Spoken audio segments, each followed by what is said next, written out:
Hello everyone. Continue करते हैं derivatives final से का एफएम सब्जेक्ट का एक इंपॉर्टेंट चैप्टर। आज हम स्टार्ट करेंगे क्वेश्चन नंबर 1। इसमें मैं फ्यूचर्स के प्राइस को कैसे डिटरमाइन किया जाएगा, फेयर वैल्यू, फेयर प्राइस या थ्योरेटिकली फेयर प्राइस कैसे फाइंड करते हैं वो देखेंगे। सी, फ्यूचर्स का फेयर वैल्यू या फेयर प्राइस फाइंड करने का तीन तरीका होता है: सिंपल इंटरेस्ट से, कंपाउंड इंटरेस्ट से या कंटिन्यूस कंपाउंडिंग से। हम एक एक करके मेथड देखेंगे। सबसे पहले फ्यूचर्स का अगर मुझे प्राइस फाइंड करना है तो किस तरीके से किया जाता है, ये मैंने प्रीवियस वीडियोस में कहीं ना कहीं मैंने बताया हुआ है डिटेल में। अभी एक बार शॉर्ट में बताता हूं।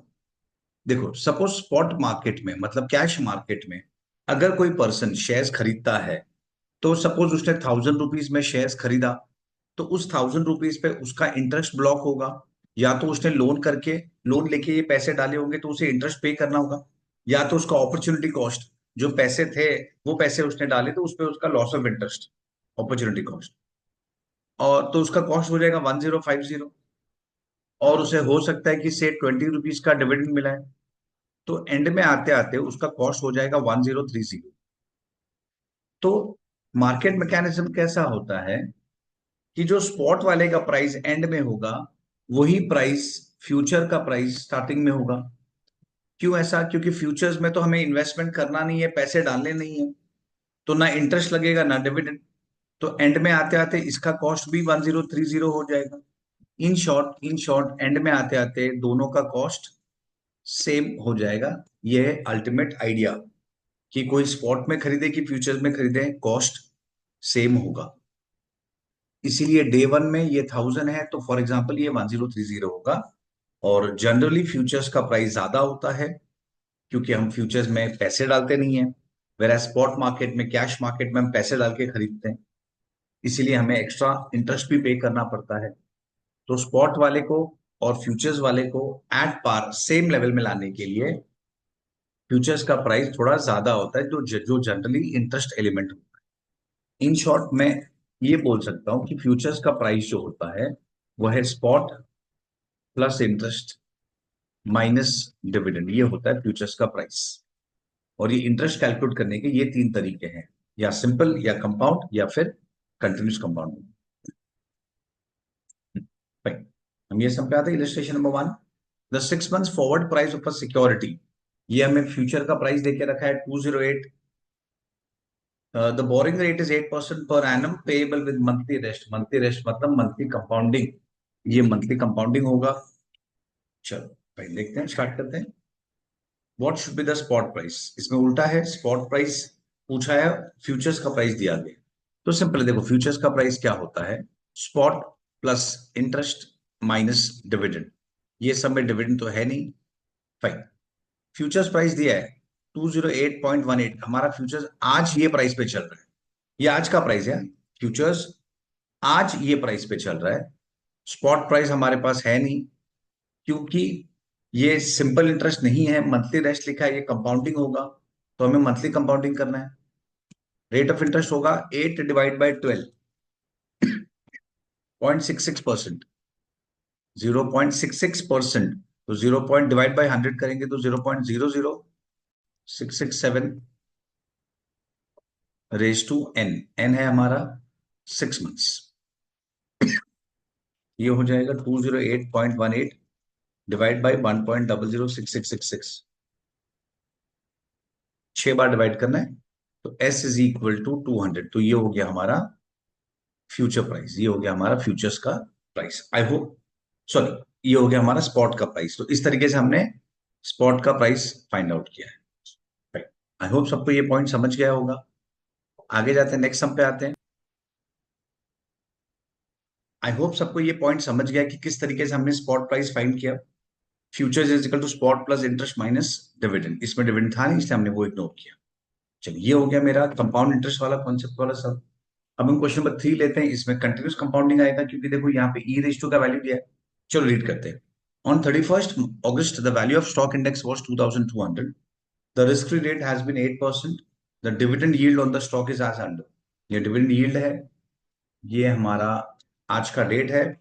assuming that interest is continuously compounded daily, find out the future price of contract deliverable on 31st December। Okay, 31st December को जो कॉन्ट्रैक्ट डिलीवरेबल है उसका प्राइस फाइंड करना है। अगस्त से लेके दिसंबर तक का टाइम लिमिट है हमारे पास। चलिए स्टार्ट करते हैं। ओके, सी, पहले डिफरेंट फॉर्मूला समझ लेते हैं, फिर हम आगे जाएंगे।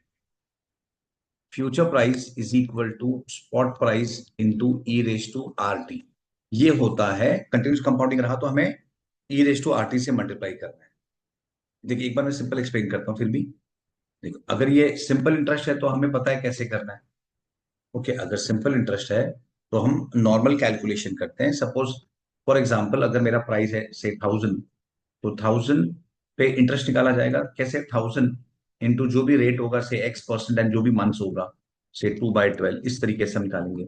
लेकिन जब और फिर 1000 हम ऐड कर देंगे principal plus interest, spot plus interest.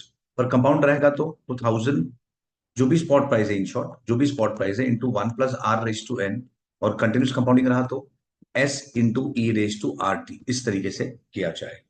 लेकिन अगर कंटिन्यूस कंपाउंडिंग में dividend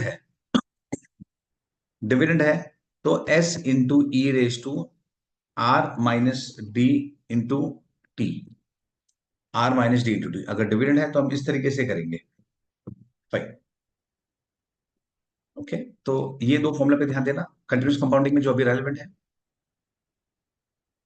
S into e raise to are minus d t. Fine, मैं ये सब पे आता हूं। एफ इज इक्वल टू, अब ये सब में हमने जैसे डिस्कस किया,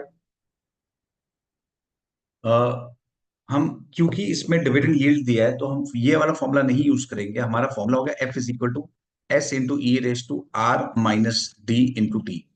ओके, ये जो ऊपर फॉर्मूला लिखा है वो हम यूज करेंगे अ, अगर डिविडेंड नहीं है तो, और नीचे वाला फॉर्मूला यूज करेंगे अगर डिविडेंड है तो। फाइन, स्टार्ट करते हैं सम पे। स्पॉट प्राइस हमारे पास है, the value of stock index was 2200। ये हमारा स्पॉट प्राइस है into e raise to r. R हमारा रिस्क फ्री रेट जो कि 8% दिया है क्वेश्चन में, 0.08। और डिविडेंड डिविडेंड हमें, ये देखिए ये अगस्त 31 अगस्त से लेकर दिसंबर तक का फ्यूचर है। आज 31 अगस्त है, फ्यूचर्स हमारा दिसंबर फ्यूचर है, मतलब 4 मंथ्स का गैप है। 4 मंथ्स का गैप है, तो सितंबर से लेकर दिसंबर। तो हम क्या करेंगे, हम सबसे पहले एवरेज यील्ड फाइंड करें। तो चलो मैं यहीं पे फाइंड कर लेता हूं हमारा average dividend yield. Average dividend yield ये फर्स्ट नोट होगा और ये सेकंड होगा। Average dividend yield is equal to 3% plus 3% plus 4% plus 3% divide by 4। तो ये हो गया 369, 13 डिवाइड बाई 4, दैट इज 3.25%। ये हो गया मेरा एवरेज डिविडेंड यील्ड। फाइन, और ये यील्ड हम यहाँ पे ले लेंगे 0.0325। और टाइम कितना है? टाइम है अगस्त से लेके दिसंबर, दैट इज 4 मंथ्स इंटू 4/12। तो ये हो गया 2200 into e raise to 0.08 minus 0.0325 divide by 3, that is 0.015833। और ये वैल्यू नीचे दिया गया, यहाँ पे देखेंगे तो e raise to 0.01583, that is 1.2200 into 1.01593। That's it. इसे हम मल्टीप्लाई करेंगे तो हमें हमारा फ्यूचर का प्राइस मिल जाएगा 2200 into 1.01593, that is 2235.046। This is the future price, मतलब फ्यूचर का थियोरेटिकल वैल्यू ये होना चाहिए। इन शॉर्ट में, एक बार फिर से शॉर्ट में रिपीट करता हूं, इसमें हमारे पास तीन तरीके होते हैं कैलकुलेट करने के, या तो सिंपल इंटरेस्ट, या तो कंपाउंड इंटरेस्ट, या तो कंटिन्यूस कंपाउंडिंग। सिंपल इंटरेस्ट रहा तो फॉर एग्जांपल फ्यूचर प्राइस 1000 है तो 1000 plus normal simple interest PNR/100। Compound interest है तो 1000 into 1 plus r raise to n, जहां पे आर होगा, समझो कंपाउंडिंग मंथली है तो आर भी मंथली होगा, और n number of times it is compounded. और कंटिन्यूस कंपाउंडिंग रहा तो e raise to r T.